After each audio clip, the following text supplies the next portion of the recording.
पहिल्यांदा मी सभापती दत्तात्रय भैया मगर आणि मनीषाताई पाटील यांना या नवीन इनिंगच्या नवीन कारकिर्दीच्या पहिल्यांदा शुभेच्छा देतो। या पंचायत समितीमध्ये काम करत असताना अनेक घडामोडी त्यावेळच्या परिस्थितीनुसार त्यावेळच्या काळानुरूप अनेक विषय आणि राजकीय ह्याच्यामध्ये होत राहतात। आता मोहिते पाटील कुटुंब आम्ही एकत्र आहोत आणि एकत्र बसूनच आम्ही जे तालुक्याच्या हिताचं आहे, जे चांगलं करता येईल, जे लोकांना चांगलं देता येईल ते देण्यासाठी सातत्यानं या ठिकाणी प्रयत्न करू। माझा जो पंचायत समितीचा अनुभव आहे तो अनुभव निश्चितपणानं या नवीन तरुण सदस्यांना, सगळ्या सभापतींना आणि उपसभापतींना या सगळ्यांनाही तो कामी येईल। खासदार साहेबांना तेवढा वेळ नसला तरी मी आमदार म्हणून माझ्याकडे पुरेसा वेळ आहे आणि तो निश्चितपणानं या ठिकाणी देण्याचा प्रयत्न करेन।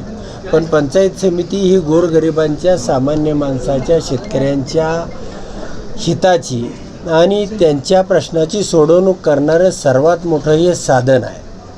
आणि इथं सगळ्या गावगाड्यामधील सरपंच असेल, ग्रामसेवक असेल किंवा इतर छोटा घटक जो असेल, त्याला कुणाला सायकल असेल, कुणाला काय अडचण असेल, शेतकरी असेल, बियाणं असेल, सगळ्या प्रकारे या पंचायत समितीच्या माध्यमातून या ठिकाणी अडचणी गावगाड्यामधल्या सोडवल्या जातात। आणि त्या सोडवण्यासाठी जरी हे नवीन असले तरीसुद्धा शिकतील, काय अनुभवी आहेत, वैष्णवदेवीताई आहेत, माझ्या मिसेस आहेत, विमलताई आहेत, त्यांनी गाव चालवलेलं आहे।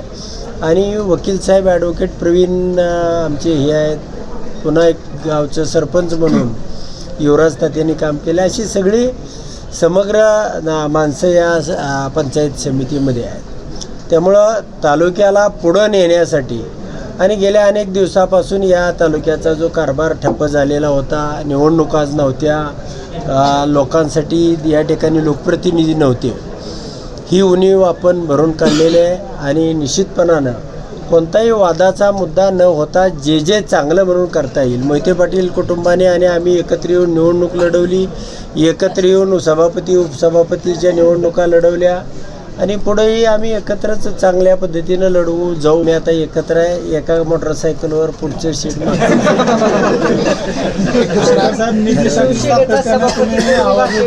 आता सभापती सत्तेतील पक्षाचा झालाय, कितपत फायदा होईल या गोष्टीचा? नाही, नक्कीच तुम्हाला निश्चितपणाने मी सांगतो की एकनाथ शिंदे साहेबांच्या सेनेचा सभापती झालेला आहे। याचा तुम्हाला तालुक्याच्या राजकारणामध्ये 1 महिन्यामध्ये बदल दिसेल।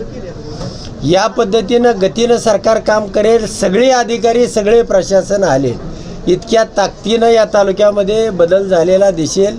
आणि ज्यांना कोणाला असं वाटत होतं की सरकार म्हणजे आम्हीच आहे, ते असं काय असणार नाही, त्याच्याही पलीकडे जाऊन तुम्हाला या तालुक्यामधली सगळी सत्ता निश्चितपणानं हल्लेली दिसेल। खासदार साहेब आहेत, मी आहेत आणि ह्याचा संधीचा म्हणजे शिवसेनेला दिलेल्या संधीचा या तालुक्यामध्ये सगळ्यात मोठा फायदा झालेला तुम्हाला या ठिकाणी नक्कीच आढळून येईल।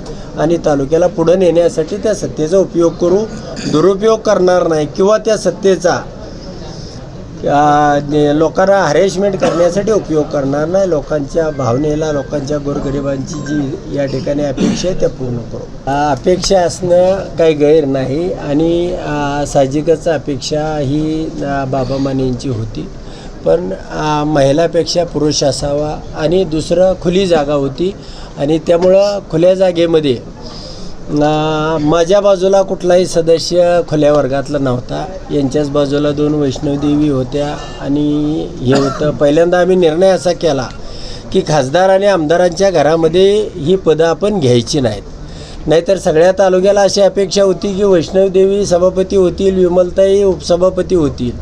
पण आम्ही पहिल्यांदा हे ठरवलं की अशा पद्धतीनं आपण घरामध्ये पदं आपण पहिल्यांदा घ्यायची नाहीत, कार्यकर्त्याला न्याय द्यायचा। नंबर 1 खुल्या वर्गातील सभापती पद आहे तर ते खुल्या वर्गासाठीच देऊ आणि त्यासाठीच आपण हे करू। आणि उर्वरित काळामध्ये पुढच्या येणाऱ्या 4 वर्षामध्ये अनेकांना संधी मिळतील। बाबा मानेंची आम्ही नाराजी काढू। आज पहिल्यांदा ती नाराजी आहे नाही असं नाही, पण निश्चितपणानं मी आता घरी गेलो होतो, चर्चाही केली होती आणि त्या ठिकाणी अशी चांगल्या पद्धतीची चर्चा झालेली आहे आणि तुम्हाला 2 दिवसामध्ये हे सगळे ॲक्टिव्हमध्ये दिसतील, काम करतील, आम्ही सोबत राहू, काम करत राहू.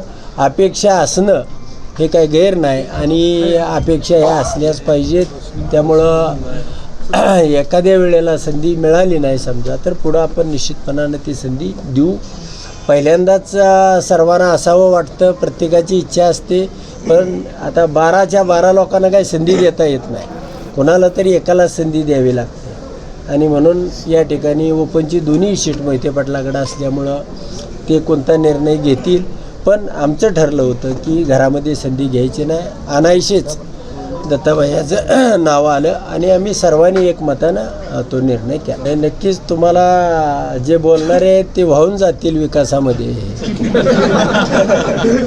अशा पद्धतीने या तालुक्याला काही कमी पडू देणार नाही आणि उत्तमराव जानकर या तालुक्यात अजून जिवंत आहे, त्यामुळे चिंता करायची काही कारण नाही. थँक्यू.